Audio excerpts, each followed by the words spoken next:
was a senior now, but although I am 3 years older than she is, I was just a lowly junior.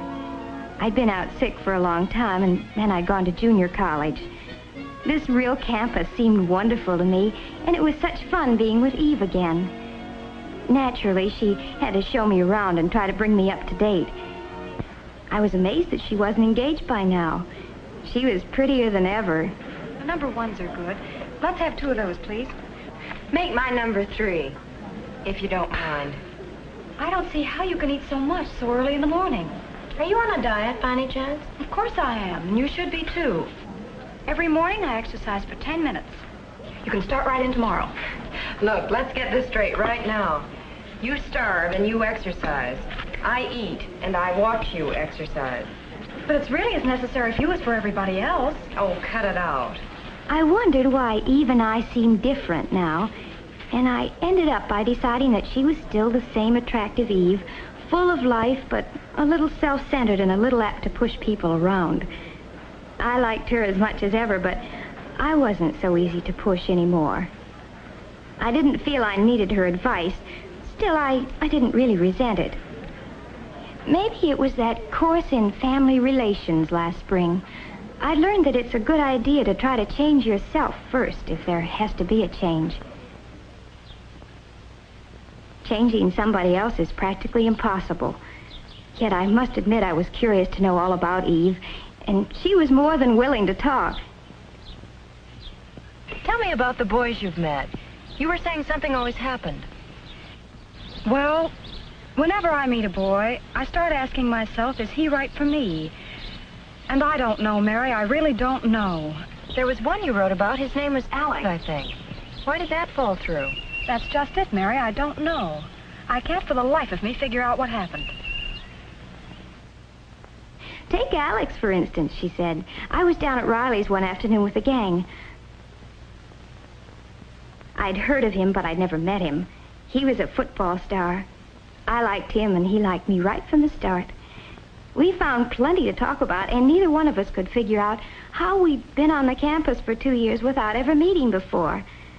He was lots of fun. We decided to spend the afternoon together. It turned out that was just the first of a whole slew of afternoons.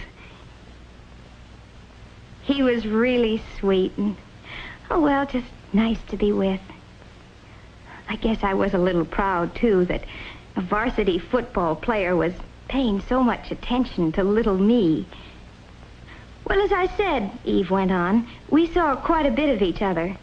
But after a few months, his popularity got annoying. We were never really alone, and he never stopped worrying about his appearance. Did his collar look better buttoned or unbuttoned? Why, I could have been wearing a little number by Dior, and he wouldn't have noticed it. But if there was a new girl in the place, he was all eyes and smiles. It wouldn't make any difference what she looked like as long as she had some simpering crack to make about how well he had played on Saturday. I began to catch on that those forward passes could be used 2 ways. And finally I had more than I could stand, and I told him exactly what I thought of him.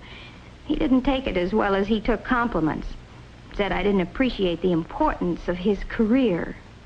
Career, indeed. Who ever heard of a wolf with a career? And then there was Arthur. Arthur was different. Awfully nice, but awfully different. The gang called him the Brain because he was such a whiz at math. And he was always ready to help a friend.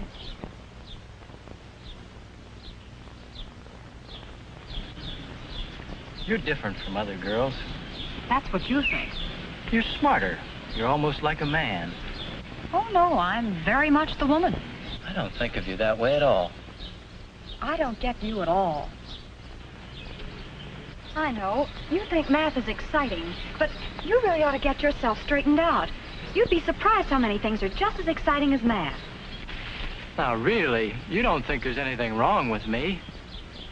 Oh, forget it. I've got to go now. We'll talk about it some other time. But there never was another time, said Eve. I was just another problem to him.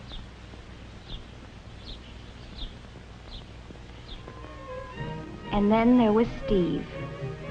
Steve was Eve's boyfriend for a whole spring term. He was cute, she said, and really romantic.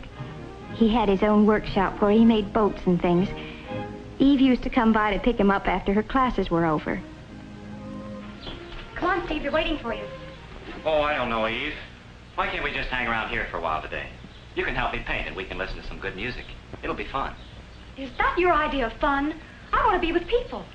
Oh, What's wrong with that, Steve? nothing. Oh, come on, you'll have a good time. Hurry up and get on your shorts. He never wanted to leave that old carpenter's shop. I tried to get him out once in a while, really I did. You know, Eve, you can't make a man over like you do a room. But, Mary, don't you see what Steve needs? Is not you, but somebody else. You know what? I bet you'd like him. Say, that's a terrific idea. Come on, we'll go over there right now. Right now? Sure. I thought it might be good to see some of these boys for myself. Besides, Steve sounded nice, and I thought I'd better begin to make some friends on the campus. Sure enough, we found him at the old stand, lost in thought and a pleasant job. It didn't take long to get the introductions over. Steve asked us in.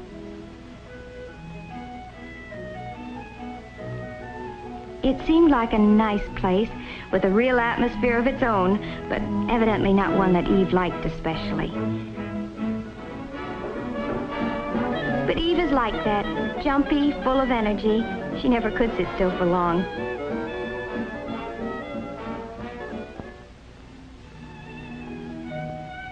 I'm different. Like Steve, I find it relaxing to keep away from groups sometimes and work out my troubles with my hands. Steve and I got along well together, though I could see he wondered how a friend of Eve's could be like me. He'd been thinking there was something wrong with him because he couldn't dance to Eve's fidgety tune.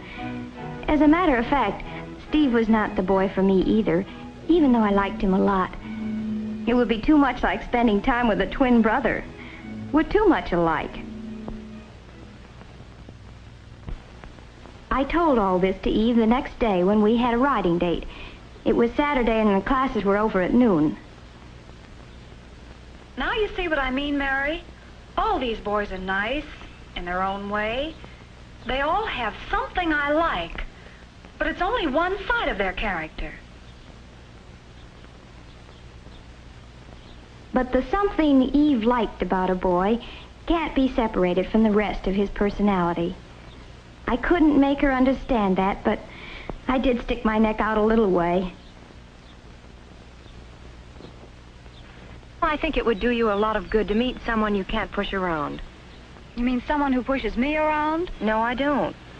I mean someone who's not afraid of you. That's just like John. He thinks he's tough. I can't stand the sight of him. You're sure about that, Eve? Well, here's what happened last week. We drove out to the country together. We had a wonderful time. I can't remember when I've had so much fun. I guess we just clicked. Then, just as we were getting to know each other better, he says, "Let's go home." Was I mad? Here I was thinking he really cared, and he does a thing like that. But why did he do it? Oh, well, you see, it wasn't his car. He promised his friend he'd be back with it before 6. Now, look, Eve, you can stay if you want to. I'm not going to keep George waiting. So George is more important to you than I am, is that it? That's not the point. George can do without the car for once. If you really cared about me, you'd stay, George or no George.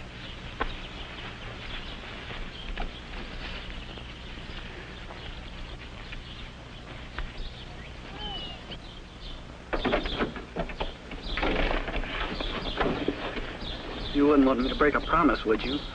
Why not? Well, I won't. I'm not going to let George down, even for you. You'll start sprouting wings if you don't watch out. Move over, boss. You're so inconsiderate. Look who's talking. Why, someone ought to take you across his knee and give you a good spanking. Might make you more human.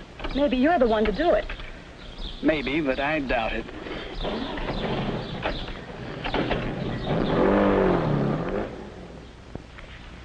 He sounds like the best of all. Are you serious? Why? You know you were wrong. How do you make that out? Well, just think about it for a second. What were you asking him to do? Prove that he liked me? What's wrong with that? That would never satisfy you. Why not? Well, that's not what you really wanted. Well, what was it then? You wanted him to do what you told him to do. That's what you always want, Eve. That's terrible. I thought I'd gone too far, but now that she knew what she was doing, she could decide for herself if she wanted to change. That's always the hard thing to learn, that if any change is possible, it must be change in yourself. You have to take other people as they come, or else leave them alone. I started thinking about Eve's boys. They had the same problem. Steve liked Eve, and he liked his hobby, too. But he couldn't have both. It would be easier to find a girl who liked staying at home. While Arthur probably needs some help in order to change. Alex had already solved his problem. A girl who isn't always competing with him for first place.